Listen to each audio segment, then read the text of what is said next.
हंसकर जीना दस्तूर है ज़िंदगी का, एक यही किस्सा मशहूर है ज़िंदगी का। बीते हुए पल कभी लौट कर नहीं आते, यही सबसे बड़ा कसूर है ज़िंदगी का। बीते पल सिर्फ एक याद बनकर रह जाते हैं और उन यादों को हम सहेज कर रखें तो ताउम्र हमें उन पलों की याद दिलाते हैं।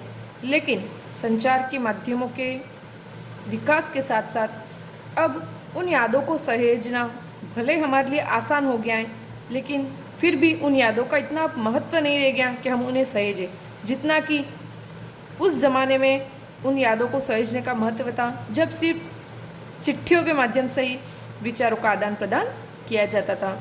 अभी तक हमने चिट्ठियों की दुनिया पाठ पढ़ रहे थे, चिट्ठियों की अनूठी दुनिया।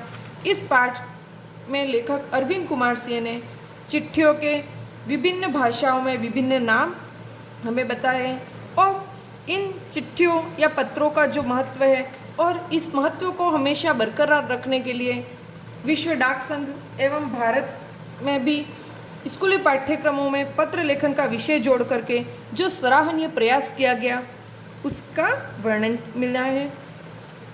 परिवहन, हमने अभी तक यहाँ तक पाठ पढ़ चुके थे। परिवहन का अर्थ है जो संचार के साधन होते हैं। परि इसमें उपसर्ग है और वहन मूल शब्द है। यहाँ से आगे देखते हैं हम। आज देश में ऐसे लोगों की कमी नहीं है जो अपने पुरखों की चिट्ठियों को सहेज और संजो कर विरासत के रूप में रखे हुए हो, या फिर बड़े बड़े लेखक, पत्रकारों, उद्यमी, कवि, प्रशासक, सन्यासी या किसान, इनकी पत्र रचनाएं अपने आप में अनुसंधान का विषय है। पुरखों मतलब पैतृक, अपने जो बाप दादे थे या जो हमारे पूर्वज थे उनके ज़माने में जो चिट्ठियाँ थी या जो हमारे पास उनसे संबंधित यादें हैं उनको हमने संजो कर रखा, उनको बिल्कुल संभाल के रखा है। विरासत मतलब हेरिटेज। कई पत्रकार, उद्यमी मतलब बिजनेसमैन, कवि, प्रशासक, रूलर, सन्यासी और किसान, इन्होंने भी बहुत सारे पत्र या रचनाएं लिखी जिनको जो आज हमारे लिए अनुसंधान अर्थात खोज के विषय है कि उन्होंने जो उनके ज़माने में पत्र इत्यादि लिखे थे उनको हमने संभाल के रखा है और उनकी जो विषय सामग्री है उस पर आज भी खोज जारी है। अगर आज जैसे संचार साधन होते तो पंडित नेहरू अपनी पुत्री इंदिरा गांधी को फ़ोन करते, पर तब पिता के पत्र पुत्री के नाम नहीं लिखे जाते जो देश के करोड़ों लोगों को प्रेरणा देते हैं। जब इंदिरा गांधी मात्र 10 वर्ष की थी तब पंडित जवाहरलाल नेहरू जी ने उनको जो पत्र लिखे वो आज एक पुस्तक में संकलित है जिनका शीर्षक है पिता के पत्र पुत्री के नाम। इस शीर्षक से उन्होंने उनके द्वारा लिखे गए अपनी पुत्री इंदिरा गांधी, जिनका नाम बचपन का नाम था प्रियदर्शिनी भी कहा जाता है उनको, उनके लिए जो उन्होंने पत्र लिखे वो सारे पत्र संकलित हैं और आज देश के करोड़ों लोग इन पत्रों के माध्यम से प्रेरणा लेते हैं, क्योंकि पंडित जवाहरलाल नेहरू ने इन पत्रों के माध्यम से अपनी पुत्री को राजनीति, समाज, कला, विज्ञान और अन्य कई क्षेत्रों के बारे में ज्ञान करवाया था। पत्रों को तो आप सहेज कर रख लेते हैं, पर एसएमएस संदेशों को आप जल्दी ही भूल जाते हैं। कि पत्रों को तो हम संभाल के रख सकते हैं, लेकिन एसएमएस जो होते हैं, मैसेजेस जो होते हैं, उनको हम बहुत ही जल्दी भूल जाते हैं। कितने संदेशों को आप सहेज कर रख सकते हैं? तमाम महान हस्तियों की तो सबसे बड़ी यादगार या धरोहर उनके द्वारा लिखे गए पत्र ही है कि अपन कितने मैसेजेस को संभाल के रखेंगे। एक वक्त के बाद जब फ़ोन की मेमोरी फुल हो जाती है तो हम उन मैसेजेस को डिलीट कर देते हैं, लेकिन जो पत्र या चिट्ठियों में जो यादें हमारे पास है वो धरोहर या यादगार के रूप में हमारे पास हमेशा रहती है। भारत में इस श्रेणी में राष्ट्रपिता महात्मा गांधी को सबसे आगे रखा जा सकता है कि महात्मा गांधी से संबंधित पत्रावलियाँ भी हमारे पास बहुत उपस्थित हैं। दुनिया के तमाम संग्रहालय जानी मानी हस्तियों के पत्रों का अनूठा संकलन भी है कि बहुत सारे ऐसे संग्रहालय हैं जिन्होंने दुनिया के बहुत ही महान हस्तियाँ मतलब महान जो लोग थे उनसे संबंधित पत्रों का संकलन किया है। तमाम पत्र देश, काल और समाज को जानने समझने का असली पैमाना है कि कहा जाता है कि यदि किसी समाज को जानना है या तत्कालीन समय को जानना है तो उस समय में लिखा गया साहित्य पढ़ो। तो पत्र भी साहित्य का ही एक अंग है। तो साहित्य समाज का दर्पण कहा जाता है। तो ये जो पत्र है वो उस देश को, काल मतलब उस समय को और उस समाज को, तत्कालीन समाज को समझने और जानने का असली पैमाना है। भारत में आज़ादी के पहले महासंग्राम के दिनों में जो कुछ अंग्रेज अफसरों ने अपने परिवारजनों को पत्र में लिखे, वे आगे चलकर बहुत महत्व की पुस्तक बन गए थे। अब भारत में अंग्रेज़ों का शासन था। अब अंग्रेज़ तो भारत में रहते थे, लेकिन उनके प्रियजन जो थे वो इंग्लैंड में, उनके अपने देश में रहते थे। तो वो उन तक, हमारे यहाँ पर रहते हुए उन तक यहाँ की जो व्यवस्था थी या यहाँ का जो शासन तंत्र था उनके बारे में और स्वयं के हालचाल के बारे में पत्रों के माध्यम से उनको रूबरू करवाते थे। तो आज वो पत्र हमारे देश के तत्कालीन समय के बहुत ही बड़े स्रोत है। उनसे पता चलता है कि तब अंग्रेज़ों का शासन कैसा था और तब भारतीयों के साथ क्या क्या हुआ था। इन पत्रों ने साबित किया कि ये संग्राम कितनी ज़मीनी मजबूती लिए हुए था, कि उन अंग्रेज़ अफसरों ने अपने प्रिय परिवारजनों को उन पत्रों के माध्यम से बताया कि भारत में स्थिति क्या है, भारत के लोग स्वतंत्रता के लिए किस तरीके से क्रांति कर रहे, उन्होंने अपना सर्वस्व समर्पण कैसे किया। उन पत्रों को पढ़ करके हमें पता चल रहा है कि ये जो स्वतंत्रता संग्राम था वो ज़मीनी मजबूती लिए हुआ था। मतलब यहाँ भारत देश का हर एक वीर, हर एक सपूत, हर एक भारतवासी तब स्वतंत्रता की चाह में अपना सर्वस्व समर्पण करने वाला था। महात्मा गांधी के पास दुनिया भर के तमाम पत्र केवल महात्मा गांधी इंडिया लिखे आते थे। अब महात्मा गांधी इंडिया, महात्मा गांधी का बस ये एड्रेस था कि जहाँ दुनिया से, विदेशों से जो पत्र आते थे वो सिर्फ महात्मा गांधी और एड्रेस में इंडिया लिख देते थे। क्यों? क्योंकि महात्मा गांधी किसी एक जगह रहने वालों में से तो थे नहीं, वो देश भर में घूमते रहते थे। देश भर को आज़ाद कराने के लिए वो जगह जगह पर कितनी ही बैठक, कितनी सभाओं का आयोजन करते थे और लोगों को प्रोत्साहित करते रहते थे। तो देश दुनिया से जो आते थे पत्र, वो सिर्फ महात्मा गांधी इंडिया लिखे आते थे और महात्मा गांधी जहाँ पर भी रहते थे वहाँ तक पहुँच जाते थे। वे जहाँ भी रहते वहाँ तक पहुँच जाते थे। देखो, जहाँ वहाँ, यहाँ पर संबंधवाचक सर्वनाम का प्रयोग हुआ है। आज़ादी के आंदोलन की कई अन्य दिग्गज हस्तियों के साथ भी ऐसा ही था। गांधी जी के पास देश दुनिया से बड़ी संख्या में पत्र पहुंचते थे, पर पत्रों का जवाब देने के मामले में उनका कोई जोड़ नहीं मतलब मुकाबला, कि जिस तरीके से बहुत सारे पत्र महात्मा गांधी के पास आते थे, लेकिन उनका जवाब देने में जो स्फूर्ति महात्मा गांधी में थी वो दूसरों किसी में नहीं मिलती है। कहा जाता है कि जैसे ही उन्हें पत्र मिलता था उसी समय वे उसका जवाब भी लिख देते थे। वो पत्र का उत्तर देने में जरा भी देरी नहीं करते थे, अपने हाथों से ही ज़्यादातर पत्रों का जवाब देते थे, खुद ही लिख कर देते थे। जब लिखते लिखते उनका दाहिना हाथ, अब इतने सारे पत्र आते थे कि उनका जो वो राइट हैंड से लिखना पसंद करते थे, तो दाहिना हाथ दर्द करने लगता तो वो अपने बाएं हाथ से मतलब उल्टे हाथ से लिखने में जुट जाते थे। महात्मा गांधी ही नहीं, आंदोलन के तमाम नायकों के पत्र गांव गांव में मिल जाते। तब बड़े बड़े नायक जो नेता थे वो गांवों में लोगों तक पत्र के माध्यम से अपने विचार और क्रांति के लिए लोगों को प्रोत्साहित करते थे। महात्मा पत्र भेजने वाले को एक शब्द में अगर कहा जाए तो कहते प्रेषक। क्या कहते हैं? प्रेषक। प्रेषक मतलब भेजने वाला। लोग उन पत्रों को किसी प्रशस्ति पत्र से कम, प्रशस्ति मतलब जैसे मानो प्रशंसा पत्र, उससे कम नहीं मानते थे। और कई लोगों ने तो उन पत्रों को फ्रेम करा कर रख लिया, और कई लोगों के लिए तो महात्मा गांधी और बड़े बड़े वीर नायकों से मिले हुए पत्र इतना महत्व रखते थे कि उन्होंने उनको फ्रेम बना करके, तस्वीर बना करके अपने घर में टांगा था। यह है पत्रों का जादू। यही नहीं, पत्रों के आधार पर ही कई भाषाओं में जानने कितनी किताबें लिखी जा चुकी है। ये पत्रों को आधार बना करके बहुत सारी किताबें लिखी है। वास्तव में पत्र किसी दस्तावेज से कम नहीं, किसी डॉक्यूमेंट से कम नहीं है। पंत के 200 पत्र बच्चन के नाम और निराला के पत्र हमको लिख्यो है कहाँ, तथा पत्रों के आईने में दयानंद सरस्वती समेत कई पुस्तकें आपको मिल जाएगी।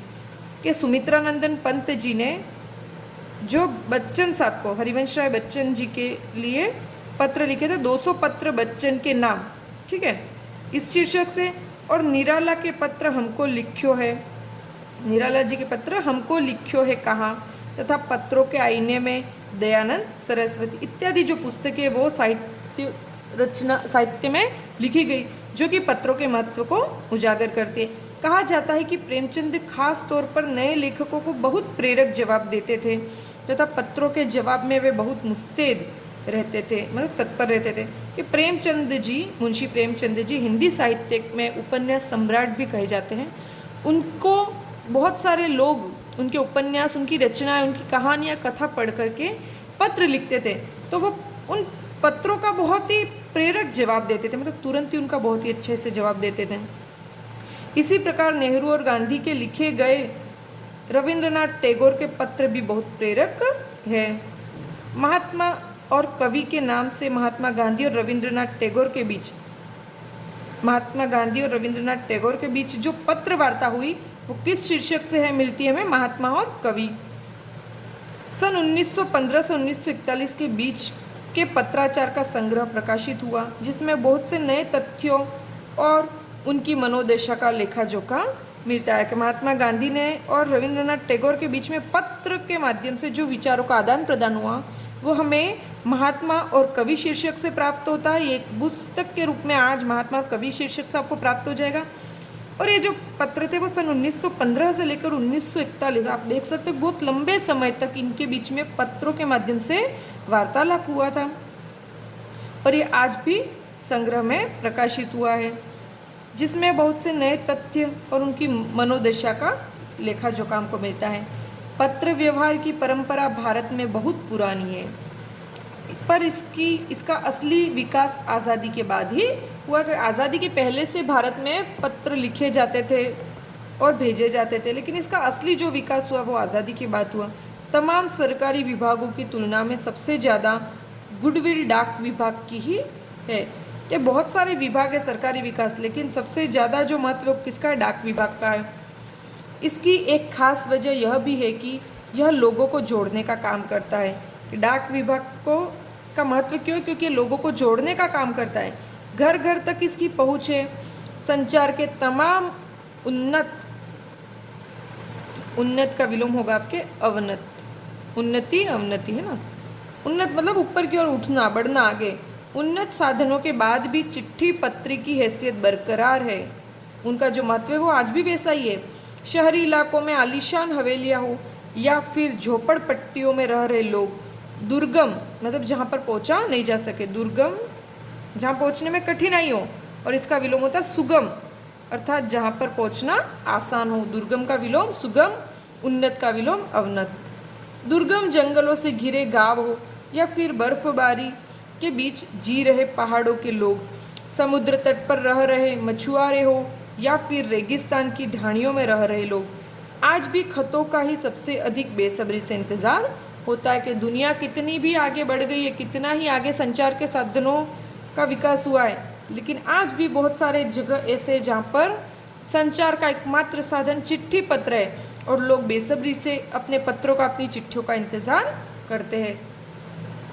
एक दो नहीं, करोड़ों लोग खतों और अन्य सेवाओं के लिए रोज़ भारतीय डाकघरों के दरवाज़ों तक पहुँचते हैं, और इसकी बहुआयामी भूमिका नज़र आ रही है। कि एक दो नहीं, करोड़ों लोग आज भी भारतीय डाकघरों में जाते हैं और अपने प्रियजनों के लिए पत्र संदेश भेजते हैं। दूर देहात में लाखों गरीब घरों में चूल्हे मनी ऑर्डर अर्थव्यवस्था से ही चलते हैं। अब डाकघरों के माध्यम से सिर्फ पत्र नहीं बल्कि मनी ऑर्डर, मतलब पत्रों के साथ साथ जो पैसा भी भेजा जाता है। मनी ऑर्डर में पत्र के साथ